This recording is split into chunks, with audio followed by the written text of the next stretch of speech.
In this episode, we reflect on Roy's mum, Daisy, and one of his best mates, Plunky. Welcome to Young Roy, a show which explores the adventures and misadventures of Roy Giesemann and the people, places and events that have influenced his life. And welcome to episode number 7 of Young Roy. And on the line, I have indeed the man himself. It's Roy. How are you, Roy? Yeah, good morning, Peter. Pretty Great. Fine. Yourself? Very well, thank you. Episode number 7. Can you believe that? Oh, it's amazing, isn't it? Yeah.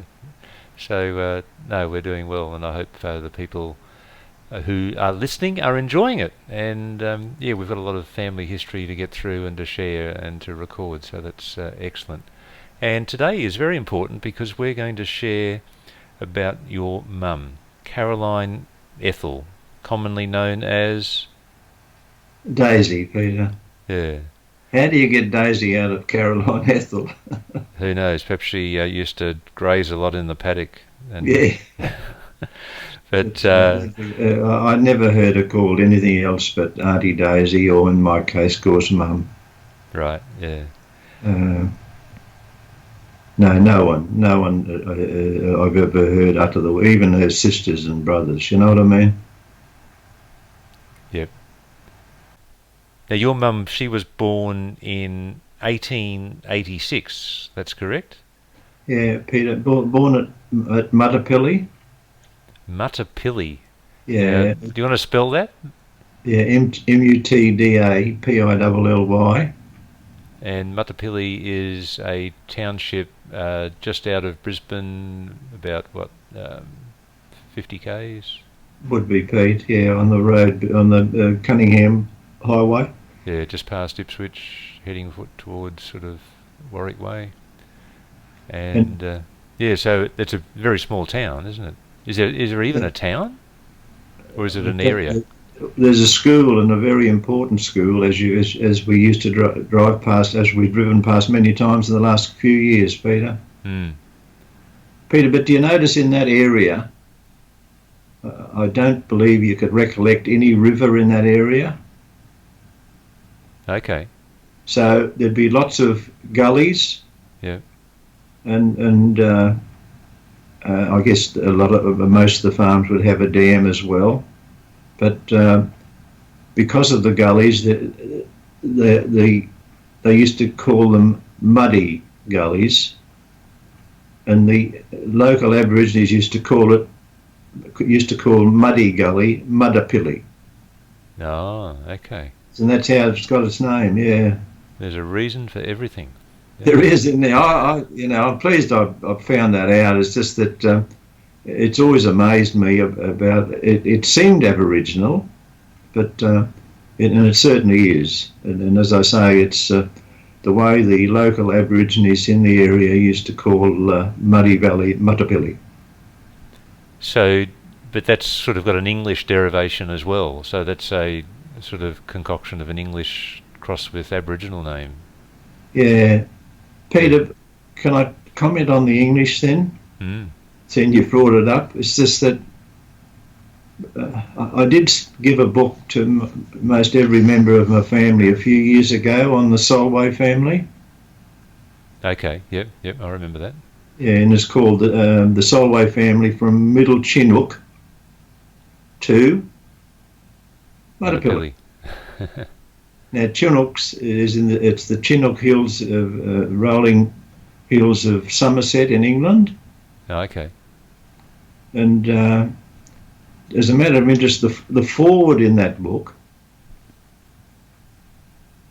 and I don't think you'd realise this, but the foreword in this book is written by the current Ombudsman, is that how you pronounce it? Ombudsman, yep. Of Queensland. Yeah. Philip Clark. Okay. And he is a blood relative of yours. Crikey. He doesn't send me a Christmas card. He doesn't? No. But isn't that wonderful, really, in a way? And he's the sixth. The Ombudsman only come into being in Queensland in 1974, and he's the sixth one. And he was allocated the position in 2011 and still is the ombudsman for Queensland. Okay. And both you and him go back to William and Maria Solway. And they came out to Australia in 1858. Finally settled in the Mudapilly area, and they came out with 4 children, and one of the children was Samuel. He was 17 at the time, and that's who Philip Clark goes back to, Samuel Solway. Oh, okay. But in a year before, 1857, a year before that, 1856, John Solway and his brother Richard had already come to Australia. And John is, of course, your great-grandfather. No, grandfather. Oh, right, okay. Yeah. No, great-grandfather. Yeah, great, is it? Yeah. Your dad is my grandfather. Yeah. So, It's confusing. so mum is your grandmother, right?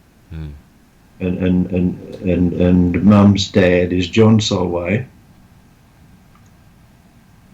which makes him your great grandfather. Okay, so she was born in 1886. Now, at some stage she met your dad and they got married at age, well, she was 22 and he was 38. You don't happen to know any of the circumstances as to how they met, or? Not really, Peter. Probably back in those days they're just living in the same area, and it'd be just through dances. It'd be through, I'd say dances. Dances were so important in those days, Peter. And Dad would have been living in the Lockyer Valley, Laidley area. And Mudapilly's not all that far away. But they got married in the Methodist Church in Ipswich. Yeah. In 1908, yeah. And then, so your dad, he'd been a bachelor for all that time, but soon made up for lost time in that they started generating children. Yeah, Peter, the firstborn was Edna in 1909, and I'd never heard anyone refer to Edna anything other than Dolly. So how you get did anyone Dolly ever have a name that they actually did live up to? I mean, well, you were christened Roy and you stayed Roy, so it's a bit hard to abbreviate Roy, I suppose, but it seemed in that era everyone was born one thing and they lived by another. Yeah, probably pretty right on there, Peter, I reckon. So after Edna, known as Dolly, we had Tilly. Now, what was Tilly? What was she christened? She was Matilda. Okay. Commonly known as Tilly, yeah. And then, of course, Henry was, I think he got Hen. That's a terrible name, Hen, isn't it, Pete? Yeah. But I don't think anyone ever thought of him as a chook. It was just an abbreviation of Henry, and it was a very affectionate abbreviation. Yeah. Oh, it was an affectionate abbreviation, but thinking about the word, you don't want to think about it. It just doesn't sound nice, does it? Yeah. No, but I haven't thought of that in years, so that's lovely to think about. Hen. Yeah, I remember you would often call him Hen. Yeah. And then we had Walter. Walter, who was called WAP. How do you get WAP out of Walter? I wouldn't know. Yeah, WAP. Yeah, well, it's just an abbreviation, isn't it? Or a shortening of Walter to WAP. And so then Gordon. They decided then to bring in names that you couldn't do much with. Yeah. And Gordon got Gord. Yeah. But Ron, Eric got Eric, of course, and Ron. Not much you can do with Ron, Joyce, and Roy, is there? No. There you go. And when they got Joyce and Roy, they'd run out of second names, so Joyce and I just got the one name, Peter. They were certainly over all this naming stuff by the time you guys came along then. Yeah. Yeah. Peter, and the sad, we mentioned Dolly, the firstborn. Mm-hmm. See, Mum would have been 5, 6 months pregnant with me when Dolly died at age 20, Peter. Wow. So And it she's was, got you I'm in the pretty womb, sure and it then was, Dolly's. So how did Dolly die? I'm sure it was TB, Peter, something that today would not exist. They could have fixed it anyway, Yeah. but you'd be inoculated against it and that. But Mm. Pete, I've got photos of Dolly. You'd say she could be an Olympic athlete. As Okay. healthier young girl you'd ever want to see at 18 and 19 years of age. Mm. And then, of course, that's 1929 that happened, and then in 1940, Tilly passed away, Peter, aged 28. Oh wow. Yeah. And what was the cause of Tilly's death? Oh, that was childbirth, wasn't You'd have to say that, Peter. But in the child that she bore, Regina, I'd say Regina's now got, certainly in the 20s of grandchildren, it? Mm. and certainly a fairly big number of great-grandchildren. Mm. Her and Bill had 5 children of their own, but they've got in the 20s of grandchildren and quite a number of great-grandchildren. So that's the legacy our darling Tilly has left behind, Yeah. Yeah. Yeah, indeed. Yeah, life is so fragile that the survival of Regina meant all those generations following on, which Yeah. is great. Yeah. So now tell us about your mum as a person. What sort of person was she? What was her character? Peter, I guess first and foremost, she was a wonderful mother, right? Mm-hmm. But the second thing I'd like to bring up is her strong Christian faith. Mm-hmm. And I can only go back and relate to in the first instance, to Budrum, the 4 or 5 years we lived there, that I'm fairly certain she went to the Methodist church on the corner of Foot and Main Street. It's Gloucester Street now, after the visit of Duke of Gloucester. But she went to that church. I used to go to Sunday school in the mornings, but she used to go to the morning service and the evening services they had in those days. And not sidetracking, but after that evening service, we'd go back to our home in Burnett Street, Budrum, the second most beautiful home in the city, in the town of Budrum in those days, and certainly we had the best view of any home in Budrum from Maroochydore through to Caloundra. And we'd go back to our home for supper and to sing around the piano with Tilly playing it. Oh, wow. And that was every Sunday night. Every Sunday night that would take place. Mm. So how many would you have around the piano? Every now and again, Tilly would break away from that and play a bit of Chopin or something like that. She had the most beautiful, elegant, long fingers, just perfect for piano playing, as I was told. Okay. How many people would you get around the piano, do you reckon? Well, her fiancé, Reg, used to play the clarinet, and Henry used to play the violin, and sometimes Ron would be there, and Ron would play the mouth organ, and we'd have probably about 6 or 7, mainly relatives, Peter. Because see, why Mum loved Budrum, she had her sister Sarah living in Gloucester Street as it is now, and her brother Bill living in Main Street. So she was right at home with the Solway family, and naturally all of their children.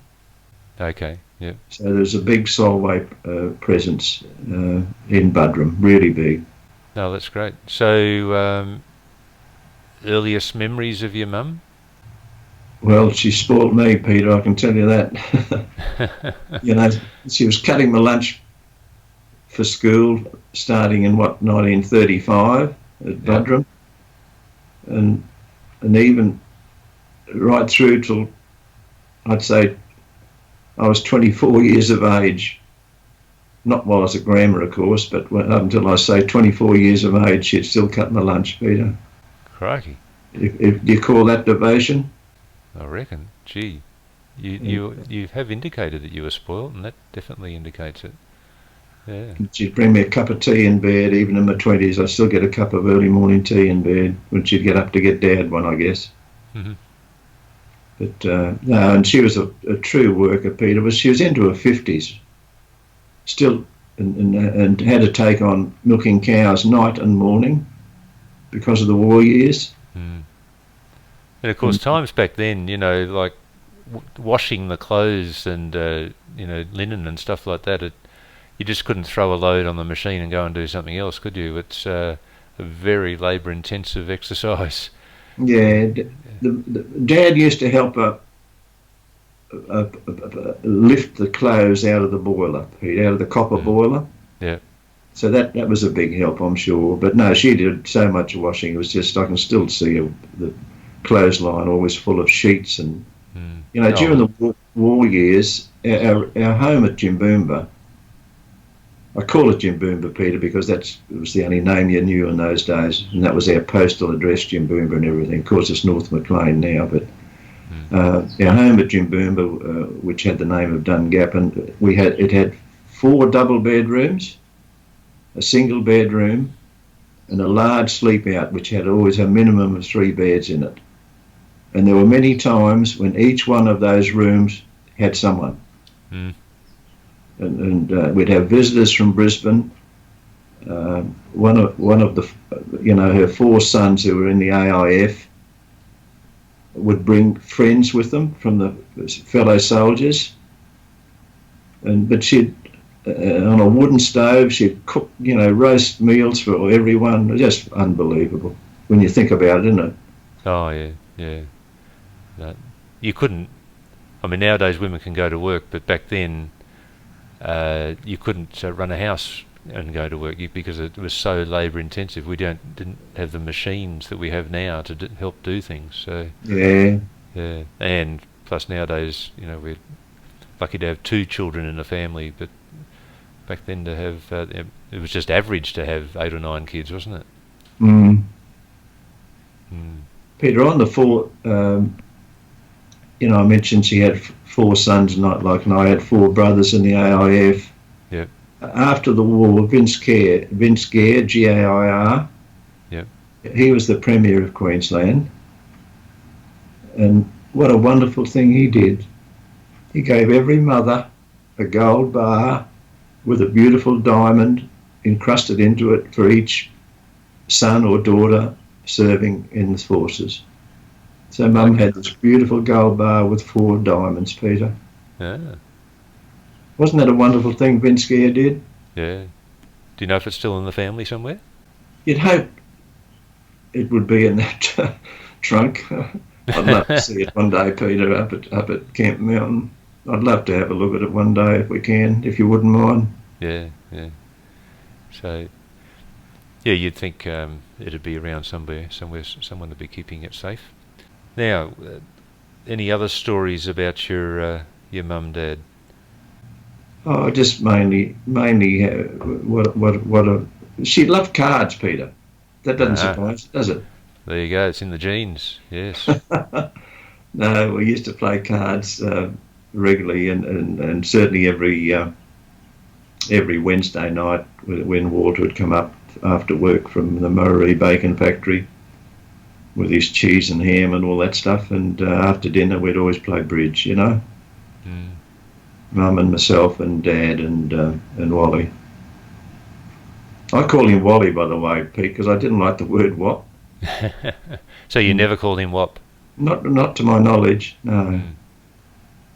But look, she was a wonderful lady, Peter, and as I say, just had a wonderful Christian faith, and Joyce and I still talk about how lucky we were to have parents like Mum and Dad. Well, they certainly did their best to set up the family, didn't they, with farms and homes, and with particularly yourself and Joyce with education. So they certainly put the family first, that's for sure. Well, to put Joyce and I through boarding school, Peter, and for 1 or 2 of the years, of 4 years, it was at the same in the same year. Can you imagine having two people at the present time at Brisbane Girls Grammar and Brisbane Boys Grammar? What would it cost per annum? No, you couldn't I'd afford shudder. it. Yeah. Yeah, but that's the sacrifice she did. And here's the when you ask me things, Pete. Look, we used to get 2 shillings a week on Friday night at grammar, and off time, not off times, but now and again I'd write to Mum every week. By the way, that was compulsory at grammar. You'd have to write to your parent. Mm. But every now and again, I'd ask her would she mind sending me some money, and she'd, without fail, send me a cheque for £5, Peter. And I'd cash it at Ironmongery's. People wouldn't know where it is, but it was near Woolworths in Queen Street, Brisbane, opposite the Regent's. What are they? Centre. A What are hardware shop. Ironmongery's? Hardware shop. Okay. Yeah. And see, Dad used to deal there for building supplies for probably 50, 60 years, Peter. Okay, so they So knew you. going so in they there with a trusted you. cheque signed by Caroline Ethel, C.E. Giesemann, she used to sign it. Mm-hmm. They just cash it. They put it in a tube and pull a rope, and that would shoot the tube up to this kiosk. Oh yeah, yeah. and then they'd open it and see what had to be done, and then they'd convert the cheque into a £5 note and put it back in the tube and shoot it back down again. That was the way of they deal with the cashier. It was amazing, really. Mm. So you would have felt pretty tall walking out with £5 in your pocket. Oh, Peter, yeah. Millionaire, actually. Look, it may not have been that much, but it was a cheque for pounds, I know that. Yeah, yeah. No, that's great, Dad. Well, I really didn't know much about Grandma at all. So she died at age 70. So was that about when I was born? I was born in 56. 69, Peter. She died age 69, yeah. Okay, which would have been around 1955 or something. Yeah. Mm. No, 56. Yeah. Yeah, so I didn't really know her. Yeah. So did she see me? No, Peter, but Dad did. Right, Dad, I can still see Dad nursing you. No, she was a good citizen of Australia, I can tell you that, Peter. Hmm. Well, there's certainly some good people followed her, so that's great. And then the reason for her death, Dad, what was the story there? Peter, I'd never heard of the word before. I was at work at Vacuum Oil in William Street, and Murray rang up and said, "Your mother's had a stroke." And it's a word that had never come into my vocabulary ever before. I never hardly knew anything about it. Yeah. I went down and got into a taxi. I can still remember every moment of it. And you know, when I got to 38 Bromley Street, Kangaroo Point, the taxi driver wouldn't take any money, Peter. Oh, well. Mm. Wasn't that beautiful of him? Yeah, yeah. There's good people in the world. Yeah. So the ambulance was there. We got her into the Brisbane General Hospital, and she lasted several weeks. But oh, Pete, in those days, a stroke was just terrible, Peter. Evidently, the pain in the head was just beyond description. Yeah. So how long did she last after the stroke? How long did she last after the stroke? I'd say it would have been about 3 weeks she was in the Brisbane General Hospital, Peter. Yeah. Because she would have been paralysed down her one side, probably. Yeah. Yeah. And the funeral service was in the Methodist Church at Kangaroo Point, where her and Joyce used to go every Sunday night, Peter. But she had a lovely sense of humour and a beautiful smile for everyone. I can still see a photo of her with nursing beautiful Felicity when Felicity was very, very young, and just the lovely smile on Mum's face was just beautiful. Okay, and Felicity is Ron's daughter. Is the eldest daughter, yeah. Yeah. Yeah, well, it's great to share some memories of your mum, Caroline Ethel, a.k.a. Daisy, Dad. So, yeah, that's something to treasure. And now we're also going to talk about another person who's had some impact in your life. Who's that going to be, Dad? I think you've met him before, Peter. His name is David. Yep, David Plunket. Yeah. And a very, very cheeky man. And you've got a lovely relationship with him. And I think the common bond really probably is that cheekiness, because you both don't mind a little bit of humour and a bit of dig. So do you want to tell us a little bit about that side of the relationship? A couple of days ago, Peter, I rang him. Okay. And I told him what you and I were doing. As far as doing the podcast, yeah. Doing the podcast of life story and that. And I said, and David, this next episode we're going to do is going to be part to do with you. And I said, what's my problem? I've got a problem, David. I said, I need something that's good about you. Can you please tell me? Because I want to say something that's good. Because you were struggling to think of anything. And I could hear his darling wife, Velma, laughing in the background. But anyway, no, Peter, he was a true friend. I've been lucky to have friends like that in every state, even Perth, Sydney, and Brisbane. In Brisbane, of course, Colin Weir. And but you met David in Adelaide, and that was through work, was it? Yeah, but when we got transferred to Melbourne in 1969, sorry to hesitate there, Pete, I just wanted to make sure I had it right. When we got transferred to Melbourne in late 1960, about August 1969, I used to commute and go home probably every second weekend, and staying in the I was staying in the Windsor. Do you mind? The Windsor Hotel. Yeah. Which wasn't all bad. And so I'd go home every second weekend, drive. And that's a fair drive, Melbourne to Adelaide, for a weekend.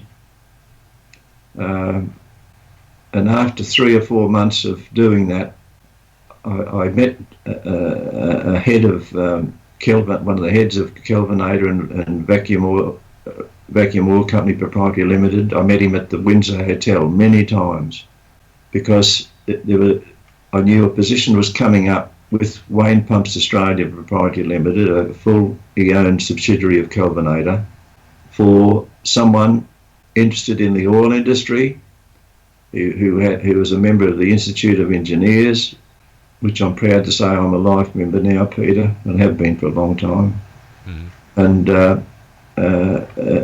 who had knowledge of hydraulics, and it was to do with measurement. Yep. Measurement of petroleum products, refined petroleum products mainly, but also crude oil and gases. But Don Chapman finally convinced me that the move to Wayne Pumps Australia Proprietary Limited was the right way to go. So I left Mobil, as it was called then. And to stay with Mobil would have meant you would have had to move to Melbourne. Yeah. Yeah. Permanently, Peter, yeah. Yeah. So that kept you in Adelaide. Just because of lots of things, Peter, mainly family, and you'd be number one on that list. Yeah, I was just starting high school at that stage, so... Yeah. And I can still remember the 5 of us talking, Peter, around a table about it all. And it was a unanimous decision that I should take the job with Wayne Pumps Australia Proprietary Limited. And is that Pete, where you that's met when David?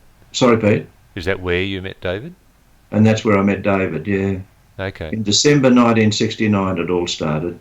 And then you shared also a love of golf. Oh, we sure did, Peter, because strangely enough, the four, at that time Marino used to be at Brighton. I think it used to be mainly a par 3 golf course. Yeah.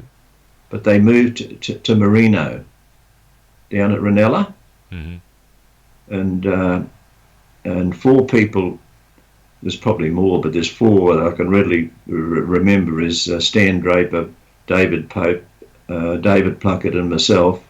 We used to play every Saturday afternoon down at Marino, and off times on the Sunday we'd be back there doing working bees. It was a really rough course in those days, Peter. Okay. And of course it's known as the Vines now, and I'm sure it's in really good condition, you know. But that's where I started. I think we used to toss, you know how you toss for partners? Yep. And we'd have a side bet on each 9 plus the 18, and but the repartee that would go on the side of the remarks that were made were pretty cutting at times. Yeah. Now I remember playing there with you guys, and David, he always used to wear the traditional Scottish headwear with the little what do you call those hats? Yeah, like a tartan cap, Pete. Yeah. Yeah, right? I'd forgotten that. Yeah, well done. And he was a pretty handy golfer. He would have been around 14 or 15 handicap, wouldn't he? Yeah, I'd say. Yeah, I got down to 12 at Marino, Peter. Yeah. And that's as good as I've ever been. But no, we had many, many good games there, and heaps of them. No, indeed. So now I've been married once or twice, and the first time I got married, David was the MC at the wedding, I'm pretty sure. Yeah. I think I can recall him introducing you to give a speech, and where you mentioned something about watch out for UFOs because there could be flying saucers. But he also, was he an MC at another wedding as well? Yep, with Colin and Jeff, Peter. Yeah, yeah. And so, he also did my 80th. Oh, there you go. You got some value out of the relationship then? Yeah. But the main thing was work, Peter, because we'd be travelling, you know, to Perth, Brisbane, Sydney or Melbourne at least once a fortnight to one of those places, you know. So the number of times we'd be on a plane at 7 o'clock in the morning or coming home at 7 o'clock Friday evening. So you can picture how close the relationship would get. And David was involved in the really the service and maintenance and installation of metering equipment throughout Australia. Okay. Mainly service station, but also, you know, just thinking back, he used to go out on we had the crude oil metering out on the offshore platforms for Esso. Yep. And he used to go out there as well. But he was a brilliant service man, really brilliant. And wrote manuals, super manuals on how for fitters and that, to know what to do at remote places and that. So he did have a serious side, because normally you're exposed to his humorous side, because that's something that just comes out of him naturally, isn't it? He has this lovely cheeky grin. There's always a smart aleck comment waiting to come out of his mouth, that's for sure. Oh, Pete Murray used to give him heaps, especially because he'd never eat lettuce. Okay. And every time he'd come for a meal with this, the repartee that went on between the pair of them, you know, Murray chastising him like crazy, and he'd have a smart remark coming back and that, you know. Yeah, yeah. Now, speak of smart remarks, you've had a few of those going over the years. Back in the days when you were working together before email existed, there was a system called Office Memos. Tell us about Office Memos. Oh, well, every table had an in and out tray, Peter. Mm-hmm. Yeah. and probably 3 or 4 times a day, someone had come in and deliver stuff to the in tray and remove from the out tray. But and they disperse that out tray to other people's in trays. Yeah, and deliver it. And in those days there was a special memo form which you could write to a fellow employee. And I'd be writing, when Greg Norman would win another event, I'd be writing, "Oh, David, you must be so proud knowing how brilliant Greg Norman is." And of course he'd come back with, "Yeah, but Roy, what did he do in the last major or something, And this is because you're a maroon-eyed Queenslander and would barrack for any Queensland sports person, and in particular because of your love of golf. And Greg Norman was the number 1 in the world for a long, long time. A long time, yeah. You're a big. It wasn't only Greg Norman; there was several other Queenslanders too. I used to stick up for. But you know what? When Anne got married, that's David's daughter. Yeah, with their weddings, Peter, I'm sure Murray and I went to them all, except for Anne, it was Colleen and I. I can't give you the reason there, but Murray would have been in Melbourne, I guess. But Colleen and I went to Anne's wedding. And that was held at David's home.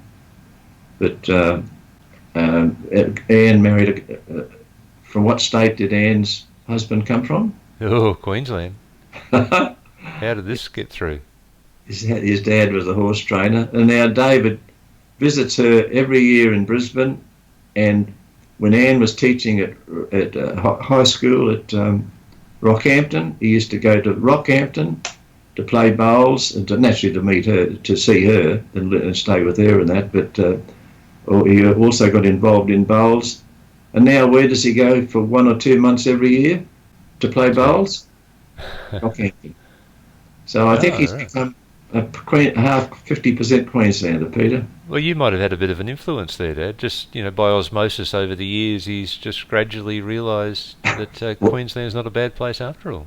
Yeah, Peter, it is the top state. I keep telling people that, but they don't get my weird the one sense on top of Australia.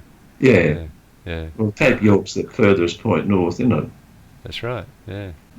So you used to have some smart aleck remarks over the office memos, but that continued once mobile phones came in as well, isn't that right?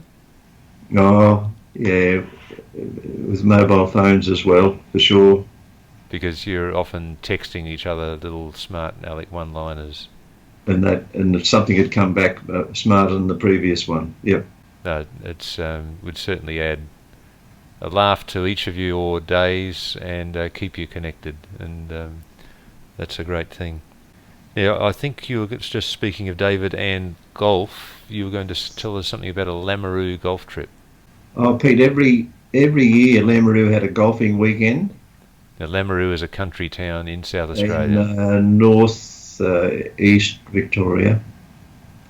Victoria? Have you ever been there? Victoria? South Australia. Yeah, South Australia. Have you ever been there? Oh, I would have driven through it, and that would have been very quickly because there's not much there. Yeah. Oh, Peter, yeah. I can still remember the Friday night. It was Bill Fenwick who used to take us, by the way, Pete, because he came from that area. Oh, yeah. And he went back to see his friends and everything. And we stayed in the hotel. But at the hotel, first Friday night, on their first visit to Lameroo for a golfing weekend, everyone's drinking around the bar, and there's one group of about 5 or 6 drinking out of a bottle. Not a stubby, 26-ounce bottle, Peter. Of beer? Beer. There you go. It just looks so weird, truly. Well, it would, yeah. And about the boys will be boys, won't they? Yeah, boys will be boys. And about 10:30 that night, one big fight broke out. What happened? Unbelievable. It was scary, honestly. It was alcohol would have been the reason behind it all. Because you ran out of bottles. No, I don't know what it was, Pete. But I did hear that the chap who started it all, that he loved a fight. But this wasn't amongst you guys. No, we were onlookers. Yeah, okay. But that was Lameroo. It's a different place. But we used to have a good weekend at the golf course and that, Pete. It was wonderful, truly. and very friendly. Pete, and And the other thing I used to enjoy with David was look. Here's the great thing about mateship. That if I'd go back to Adelaide for any reason, David would, basically drop anything to spend time with me. to make sure you left again. Yeah, make sure I got away. Yep. But for instance, when Mickey, I used to take the Smith meter people over when they'd come out from America, and when Mickey Schreifer, a really top tennis player, came, and David, who was head of the South Australian hardcourt tennis for decades. Because he's a real keen tennis and fan, isn't he? Yep. He'd have us at his tennis court near Edwardstown, and look after Mickey and play tennis. Him and David Partington and a few others. And also, while we're on that subject of tennis, naturally he had a tennis team, and I'm pretty sure it would have been 4 boys and 2 girls, Peter. And probably about twice during the season, David would have a problem. Because of holidays or something, people away on holidays or through sickness or something, he'd be short of 1 player. Oh, okay. And he'd let me play. Is that right? You didn't let him down, did you? I'm not too sure about that.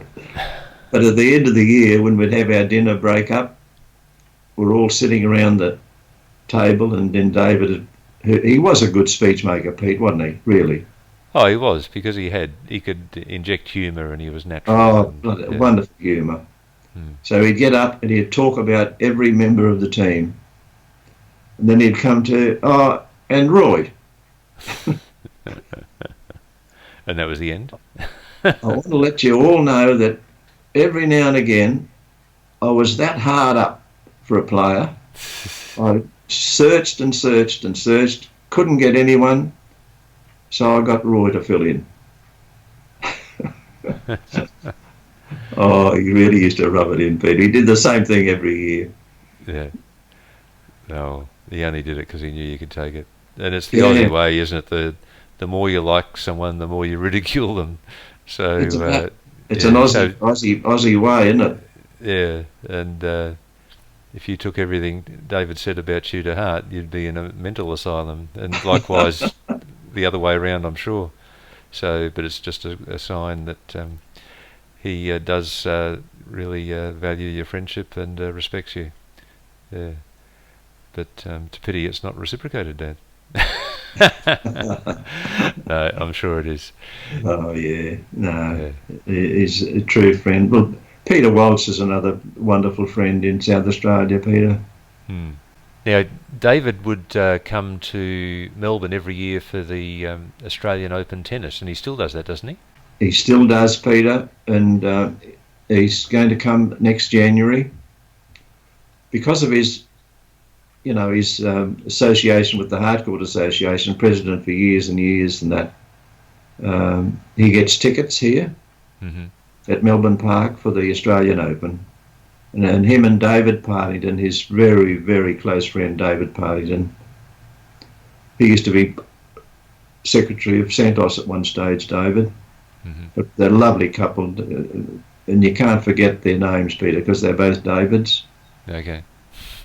And they come over in a caravan park in Crystal Brook, I think it is, or some name like that, in an eastern suburb every year. And they'll be doing the same this year, I'd say. Next year, I'm sorry. And nowadays, well, certainly last year, the last couple of years, we've also met up with Kevin Hutchings, Peter, who we used to work. David and I used to work with in Adelaide at Wayne Pumps Australia Proprietary Limited. And Kevin, of course, now is the managing director of one of the largest companies in Victoria, Southeast Water. But he's a wonderful, wonderful friend to have, and he always spends time with the 2 Davids and myself when they come over, whether it's just afternoon tea or whatever. Oh, that's great. Now, speak of Melbourne and major sporting events. We have got coming up probably the world's most famous sporting event that is conducted in Melbourne, and that is the Melbourne Cup. Now, they Haven't done the draw for the barriers yet. Today is the Saturday before the Tuesday of the race, and that draw will be held tonight. But if you had a chance to just explore who's racing, Roy, and come up with a couple of tips for us? You change your mind every day, Peter, when you read the age, because they give a beautiful write-up on 2 or 3 runners, and you think, oh, well, that horse has got to do well. You know what I mean? Mm. But look, the 3 that I like at the minute are the Caulfield Cup winner, Jamaica. She won it so well, Peter. Mm-hmm. And the other one is that I mentioned this once before, Elmoon Quith, David Hayes. How do you spell that? I think it's ALMOONQITH. Oh, okay. Elmoon Quith, but ran a good race. Horses that run a good race in the Caulfield Cup usually run a pretty good race in the Melbourne Cup, Peter. Historically, that's been the case. And another horse that I really like to do well, mainly for, I guess, reasons of sentimentality or the love of the lady who is the feature on the TV station for the Melbourne Cup, Francesca Kamani. Have you seen her, Peter? Yeah, she's lovely. Yeah. And her brother trains Grey Lion. So wouldn't it be wonderful if it runs a really good race? Mm. It's a British English horse, and I think it's a good stayer and everything. So you shouldn't let sentimentality get in the way of picking the winner of the race, though, should you? No, probably not. Although last year having a woman ride the winning horse was a great thing. So who knows what's going to happen this year. Now, I've actually got a feeling about a number. So I'll just put my 2 bobs worth just to put it out there. The winning margin in this year's AFL Grand Final was 22. And the number 22 has been coming up a lot in my life just lately. And so I'm picking horse number 22. So I'm going to put $11 each way on horse number 22. Oh, well done, Peter. That's probably as good a method as any, mate. Well, it's got 1 in 24 chance of being any good. Yeah. Oh, 1 in 8 chance, really, because if you pick it for a place. Yeah. But, yeah, anyway, that's my little tip there. But people will be hearing this after the race is run. So this is the 2016 Melbourne Cup, and we'll just give the results in the next podcast as to how we went and how much money we made on the day. And Peter, how we knew that horse would have won. Because you always start after the event. That's exactly right. It's amazing, actually, when after a race, it is so obvious that horse that won should have won, because there's all these people saying, oh yeah, it was always going to win, this was the one. Yeah. And everyone seems to have backed it. I mean, it's only because everyone who didn't back it is not saying anything, as the people who backed it are saying something, and you think, well, crikey, why didn't I know that? Anyway, all will be revealed. So thanks for today's episode, Roy. We've had a good time talking about your mum, Caroline Ethel, and your mate, David. And you would call him Plunky, is that right? Yeah, Plunky. Yeah, Plunky. Yeah, he is called that a lot, isn't it, thinking about it?